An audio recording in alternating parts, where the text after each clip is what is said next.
ब्रिजेश जी, ये बताइए, दिल्ली वाला जो मामला था, मुस्तफाबाद और ब्रिजपुरी वाला, इसमें जनता का क्या प्रेशर आया? क्योंकि ये लोग तो ज्वाइन कर लिए थे, क्या फर्क पड़ता था? अब तो 6 साल या 5 साल पार्षद रहते ही, और जो जो ठेका पट्टा मिलना होता वो आराम से मिलता ही, सरकारी पार्षद रहते। क्यों वापस आना पड़ा विजय जी? जी नमस्कार। देखिए, पार्षद का चुनाव ऐसा चुनाव है कि जिसमें आप नेता चुने जाने के बाद जाने अनजाने न चाहते हुए भी लोगों से कनेक्ट बना रहता है, क्योंकि वही आप आसपास के मोहल्ले के रहने वाले होते हैं। आपके डे टू डे जो राजनीति के कारण नहीं, दूसरे कारणों से जो आपके परिचित है, कारोबार के सिलसिले में जानते हैं, सामाजिक कारणों से उठना बैठना है, वो सब आसपास ही रहते हैं। वही आपके वोटर है, वही आपके समर्थक है, वही ठगा हुआ महसूस कर रहे हैं। ये शायद विधायक होते या सांसद होते तो ये सब कर पाते, क्योंकि वो फील्ड में अगर नहीं जा रहे हैं तो बहुत सारे बड़ा बड़ा जो है उसे कट जाता है। लेकिन यहाँ लोग करते नहीं। आप जो भी कर रहे हैं वो फेस टू फेस मुलाकात होने पर आपको रिएक्ट करेंगे। तो फेस टू फेस रिएक्शन जो होता है थोड़ा ज्यादा गंभीर होता है। बयानबाजी करना दूर से बैठ करके या उसके बारे में कोई आलोचना करना, उससे देखकर आप बच सकते हैं और सिर्फ झुका करके जो है आप फैसले ले लिए। पब्लिक की अगर इच्छा के खिलाफ भी आपका फैसला जाता है तो कोई फर्क नहीं पड़ता है। लेकिन अगर सामने बैठा हुआ आदमी है तो आपको डे टू डे में, रोज के रोज में वो आपको प्रताड़ित करेगा, आपके बारे में बोलेगा, आप पर कमेंट करेगा, धमकियां देगा, और उससे बचना किसी के लिए ज्यादा मुश्किल होता है। लोग घर तक पहुंच रहे थे, रिश्तेदारों तक पहुंच रहे थे। जी, मैं ब्रिजेश जी कुछ कहना चाह रहे थे, लेकिन उससे पहले ब्रिजेश जी मैं अपनी एक बात आपसे और पूछ लूं, उसके उसके उसके रेफरेंस में आप बोलिएगा। एक तो मेरा अपना अनुमान ये है, जो मुस्लिम आज की तारीख में वोट करने जा रहे हैं बीजेपी को, वो थक के वोट कर रहे हैं।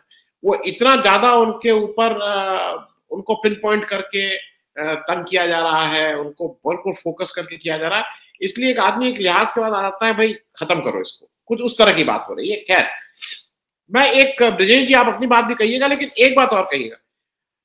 देश में कुछ लोग तो आपको डायरेक्ट दिखते हैं कि ये लोग हैं, ये खराब कर रहे हैं, अच्छा कर रहे हैं, ये पीएम केयर फंड। बहुत से प्लेयर ऐसे हैं वो इनडायरेक्टली इस काम को करते रहते हैं, और उसमें एक मैं नाम से ले रहा हूं। डॉक्टर सुरेश खन्नार कहते हैं नाम नहीं लेना चाहिए, मुझे लगता है नाम लेना चाहिए। ये मेरी निजी हो रहा है, क्योंकि अगर मैं नाम नहीं लूंगा इस उम्र में तो ये सब स्कॉट फ्री चले जाएंगे। मैं नाम ले रहा हूं एक व्यक्ति का जिसका नाम है रामदेव। मैं उसको बाबा रामदेव नहीं कहता हूं, लाला रामदेव भी नहीं कहता हूं। रामदेव का नाम मैं इसलिए ले रहा हूं कि कल उसने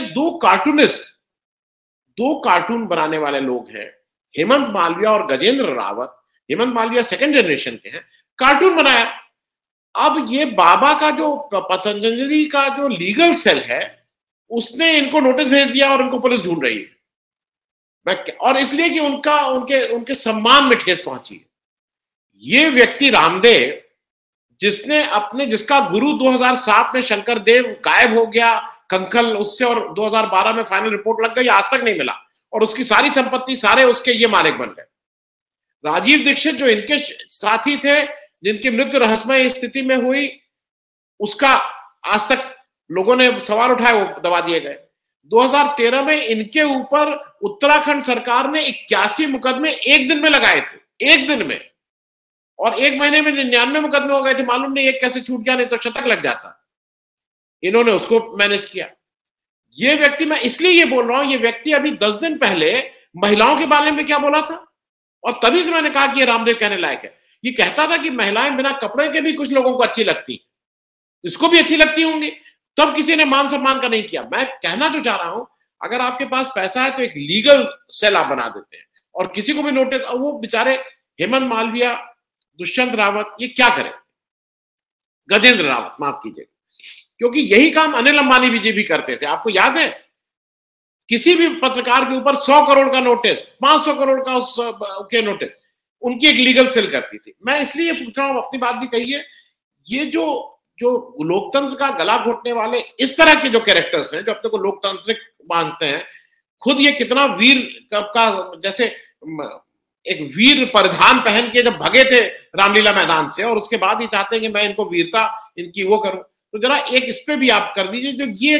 नॉन पॉलिटिकल प्लेयर्स भी इस तरह के लोगों के साथ काम करते हैं। विजय जी अनम्यूट करिएगा, अनम्यूट। जी, मैं जो बात करना चाह रहा था ये उसी का हिस्सा है कि लड़ाई संगठित और असंगठित क्षेत्र की है। नेता है, तंत्र है, ये सब संगठित क्षेत्र है।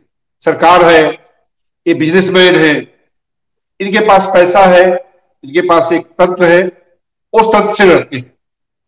पब्लिक जो है वो असंगठित क्षेत्र है, उनकी संख्या बहुत अधिक है, उनका आपस में कोई तालमेल नहीं है, एक विचारधारा और एक मकसद होते हुए भी उनके बीच में कोई संवाद नहीं है, कम्युनिकेशन नहीं है, कोई ऐसा संयुक्त संसाधन नहीं है जिसके बदौलत वह इन सत्ता या धन बल के बल पर जो लोग ताकतवर लोग बने हुए हैं, जो अपने तरीके से कानून को चला रहे हैं, उनके खिलाफ लड़ाई जारी रख पाए। और वो करते क्या है कि ये पब्लिक को चाहते भी कि अलग अलग टुकड़े में बटी रहे, एक एक करके वो एक एक को निशाना बनाते रहे, जो उभरता है सबसे पहले उस पर निशाना बना लिया जाता है। ये बाबा रामदेव हो और चाहे सरकार में बैठे हुए लोग हो, ये सब कहीं ना कहीं जो है कानून और सत्ता को धोता बताते हुए बहुत तेजी से उभरे हैं। अरे हम अडानी की बात करते हैं, हमें हमारे देशी अडानी तो बाबा रामदेव ही है। आज कहा जाता है कि हरिद्वार में गंगा जी के दोनों किनारों की सारी जमीनें जो है बाबा रामदेव जी किसी न किसी संस्था के नाम पे खरीदे बैठे हुए हैं।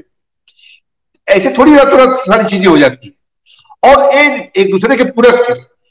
इनको लोगों ने पसंद किया, इनका एक योग चार्ज के रूप में इनकी कुछ चीजें थी जो लोगों को भाई, और उसको फिर बड़े पैमाने में प्रचारित किया गया, लोग इससे जुड़ते चले गए, और उन्होंने अपने उस फॉलोइंग को सीधे राजनीतिक पार्टी के पीछे जो है खड़ा कर दिया ले जाकर के, और बदले में स्टेट में और केंद्र में उस पार्टी की सरकार से जो चाहा, जो हासिल करना चाहा, वो हासिल किया उन्होंने। एक बड़ा तंत्र इन्होंने खड़ा कर दिया, और उसी ताकत का इस्तेमाल वो अपने प्रेस कॉन्फ्रेंस में देखिए, पत्रकारों को जिस बदतमीजी से बात करते हैं बाबा रामदेव, जिस भाषा में बात करते हैं।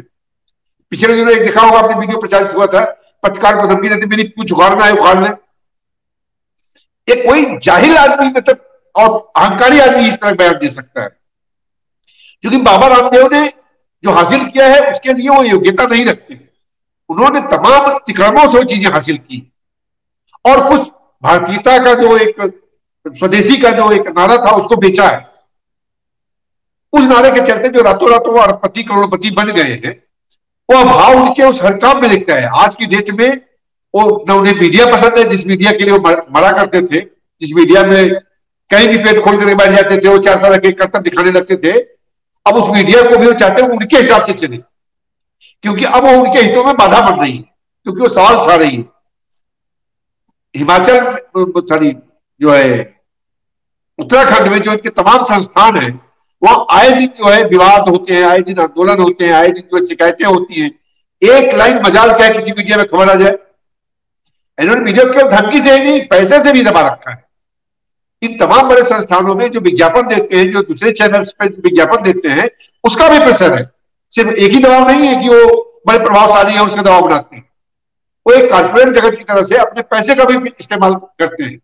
ये सारी चीजें हैं। मैं जो अपनी बात कर रहा था, मेन बात कर रहा था कि जो उच्च साहब चौकर साहब कह रहे थे कि इस चीज को कैसे आगे बढ़ाया जाए। मैं कुछ कहूं? पब्लिक में जो वॉइस है वो इतनी बिखरी हुई है, लोग चाहते हैं चीजों को आगे ले आने, लेकिन उनका फोरम फिर वही है कि उनको लीडर चाहिए। कोई लीडर कुछ दिन में करेक्ट हो जाता है, किसी पार्टी के साथ चला जाता है, और फिर ठगा हुआ महसूस करते हैं।